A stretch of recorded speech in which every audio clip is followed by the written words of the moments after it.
Class 10 physics का पहला chapter प्रकाश का परावर्तन रिफ्लेक्शन ऑफ लाइट हम लोग प्रारंभ कर चुके हैं, जिसमें अभी तक हम लोगों ने पढ़ा है प्रकाश क्या है, प्रकाश की क्या क्या विशेषताएं हैं। इसके बाद हम लोगों ने पढ़ा है प्रकाश पुंज क्या है, किरण पुंज क्या है, किरण पुंज कितने प्रकार के होते हैं, इसकी क्या क्या विशेषताएं हैं। इन सभी बातों को अच्छी तरीके से अभी तक हम लोगों ने समझ चुका है। अब हम लोग समझेंगे कि प्रकाश के आवागमन के आधार पर, यानी कि प्रकाश के आने जाने के आधार पर किस वस्तु से प्रकाश आर पार हो जाएगी, किस पदार्थ से प्रकाश जो है आर पार नहीं हो पाएगी, किस पदार्थ से प्रकाश आंशिक मात्रा में आर पार होगी। इसके आधार पर, इस प्रकाश के आवागमन के आधार पर पदार्थों का जो वर्गीकरण किया गया है उसको जानेंगे, और यह भी जानेंगे कि प्रकाश का परावर्तन क्या है और यह कैसे होता है। प्रकाश के परावर्तन के किरण आरेख को खींचकर समझेंगे। तो प्रकाश का परावर्तन क्या है समझते हैं। उससे पहले हम लोगों को समझना जरूरी है कि प्रकाश आवागमन के आधार पर जो वस्तुएं हैं, जो पदार्थ है, वो कितने प्रकार के होते हैं। तो प्रकाश आवागमन के आधार पर पदार्थ को मुख्यतः तीन भागों में बांटा गया है। सबसे पहले है पारदर्शी पदार्थ, दूसरे का नाम है पारभासी पदार्थ और तीसरे का नाम है अपारदर्शी पदार्थ। तो तीनों को समझते हैं क्या क्या है। तो पारदर्शी पदार्थ ट्रांसपेरेंट, पारभासी पदार्थ ट्रांसलूसेंट और अपारदर्शी पदार्थ, इस तरह से तीन अलग अलग प्रकार के पदार्थ हैं। सबसे पहला है पारदर्शी।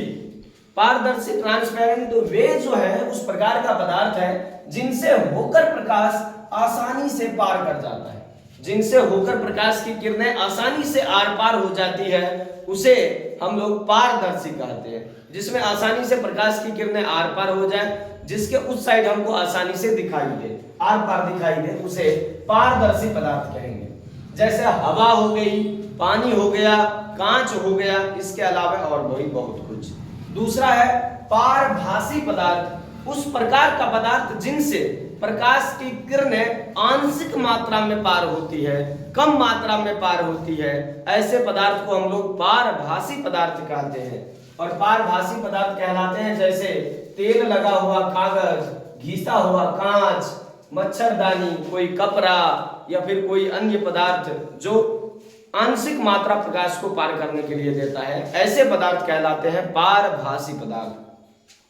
तीसरा है अपारदर्शी पदार्थ, उस प्रकार का पदार्थ जिनसे होकर प्रकाश कभी पार ही ना करे, यानी जिनसे होकर प्रकाश की किरणें पार नहीं कर सकती है, उसे अपारदर्शी पदार्थ कहते हैं। और ऐसे ही पदार्थों से, अपारदर्शी पदार्थों से ही प्रकाश का परावर्तन होता है।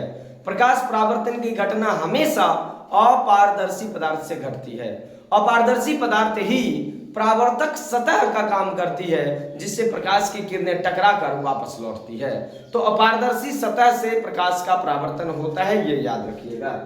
जैसे अपारदर्शी सतह की बात करते हैं और अपारदर्शी पदार्थ की बात करते हैं, तो जिनसे प्रकाश आर पार नहीं होता है, जैसे आईना, दर्पण हो गया, दीवार हो गया, किताब, लोहा, सोना, चांदी, ये सभी अपारदर्शी पदार्थ है। आज इससे पहले जहां तक हम लोग पढ़े, ये सब उसकी पृष्ठभूमि थी किसको पढ़ाने की, तो प्रकाश के परावर्तन को पढ़ाने की। आज हम लोग प्रकाश के परावर्तन को समझते हैं क्या है।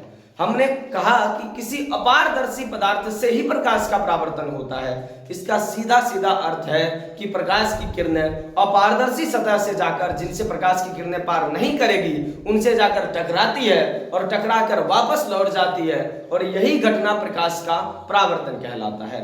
हम इसको परिभाषित तौर पर इस प्रकार लिखेंगे कि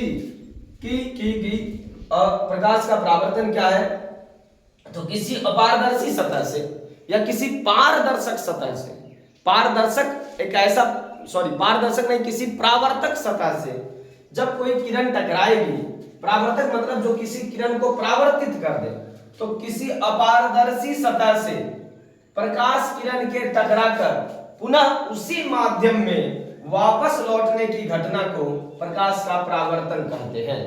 किसी अपारदर्शी सतह से या किसी परावर्तक सतह से प्रकाश किरण के टकराकर पुनः उसी माध्यम में वापस लौटने की घटना को प्रकाश का परावर्तन कहते हैं।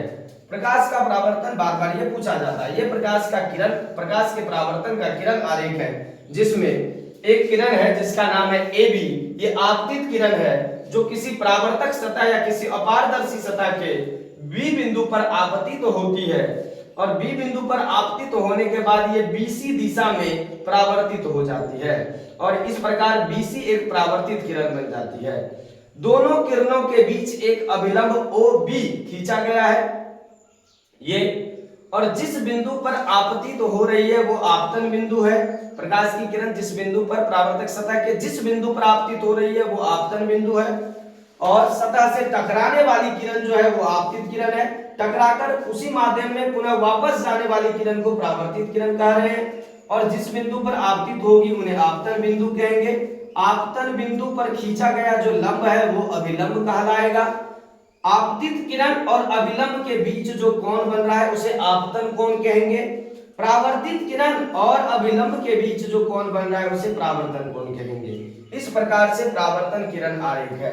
जैसे यहाँ आपतित किरण है AB, इस प्रकार का परावर्तित किरण है BC, इसके अलावा आपतन बिंदु है B, आपतन कोण है ABO जिसे I से सूचित करेंगे, परावर्तन कोण है CBO जिसे R से सूचित करेंगे, अभिलंब है OB जिसे OB दिख रहा है, ये लंब खींचा गया है आपतन बिंदु पर।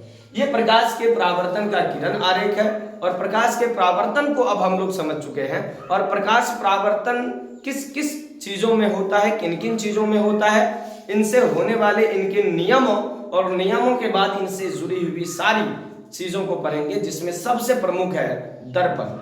दर्पण और दर्पण के सभी प्रकारों में प्रकाश का परावर्तन होता है। इसकी घटना को खूब विस्तृत अध्ययन करते हुए समझेंगे।